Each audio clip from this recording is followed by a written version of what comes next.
The room went silent the second he stepped inside. Not because he was important, not because he was famous, but because they recognized him, the same faces, the same building. The same people who once laughed while he sat alone at the back of a classroom pretending not to hear.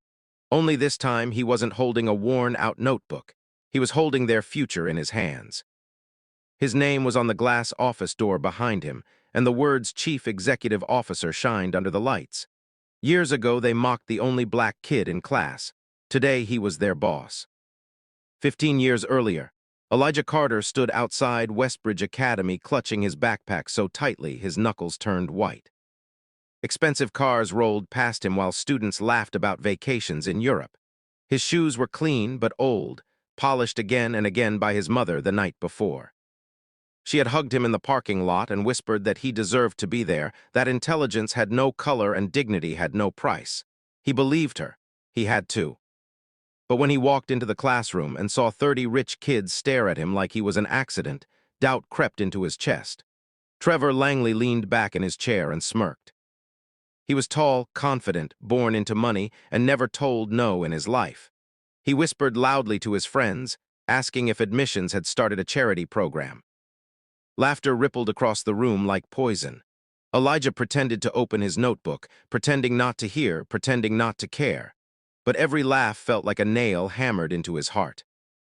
Days turned into weeks. No one chose him for group work. At lunch, he sat alone near the trash bins where no one else wanted to be. Teachers praised his answers, and that made things worse. Trevor started calling him professor in a mocking tone. One afternoon, Jason poured soda on Elijah's backpack while the others recorded it on their phones. They told him he should be grateful to be in their school. They told him he didn't belong. Elijah went home and cried quietly so his mother wouldn't hear, but his mother knew. She worked 2 jobs cleaning offices at night. One evening, Elijah followed her to work and watched her scrub the floor of a huge office building while humming softly. She noticed him and smiled. She told him that pain is a teacher, that dignity is power, that people who laugh at you today may ask for your help tomorrow. She told him never to answer hatred with hatred, only with success. That night, Elijah made a promise he would never quit. High school became a battlefield. Trevor spread rumors. Girls refused to talk to Elijah. He studied in silence while others partied. Every insult turned into fuel. Every lonely lunch turned into another hour of reading. Teachers started noticing his brilliance. One math teacher secretly helped him apply to scholarships. One librarian saved books for him because she believed in him. Elijah learned that kindness sometimes comes quietly from people who have no power but still choose to care. Graduation day arrived. Trevor's friends wore expensive suits and laughed loudly, already planning to join their father's companies. Elijah wore a simple suit his mother bought on sale. When his name was called as valedictorian, the room fell silent again. He spoke calmly about perseverance and dignity. Trevor rolled his eyes, but for the first time he didn't laugh. College was harder but freer. Elijah studied business and engineering. He slept 4 hours a night and worked part-time delivering food. He faced racism again, but this time he had armor built from years of pain. He met mentors who saw his potential. One professor told him leadership is about serving others, not controlling them. Elijah remembered every word. After college, he started a small tech company in a shared apartment with 2 friends. They had 1 laptop, cheap coffee, and a dream. Investors rejected them again and again. Banks laughed. Elijah remembered Trevor's voice in his head saying he didn't belong. He worked harder. Months became years. Their product finally solved a huge logistics problem for shipping companies. 1 client turned into 10. 10 turned into hundreds. Suddenly, magazines wanted interviews. Suddenly, investors begged to join. Elijah hired people from poor backgrounds, immigrants, single parents, anyone overlooked by the system. He built a company where dignity came first.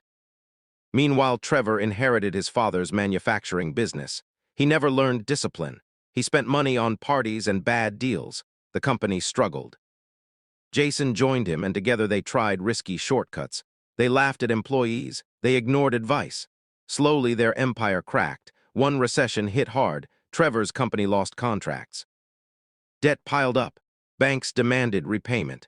The board forced him to sell most of the company to survive. The buyer was a fast-growing logistics tech firm led by a mysterious CEO no one had met in person. The day of the meeting arrived. Trevor and Jason walked into the glass tower nervous and angry. They expected an old billionaire in a suit. Instead, they saw Elijah Carter standing at the head of the table. Calm, confident, successful, the same boy they mocked was now the man who owned their future. Jason froze. Trevor tried to laugh, but no sound came out. Memories flooded back, the soda on the backpack, the whispers, the lonely lunches. Elijah looked at them quietly. He didn't shout, he didn't insult. He simply welcomed them to the company and told them they would be evaluated like everyone else. Respect would be mandatory. Dignity would be non-negotiable. Performance would decide their fate. Trevor expected revenge. He expected humiliation. Instead, he got fairness. That hurt more than punishment. For the first time in his life, he saw what real leadership looked like.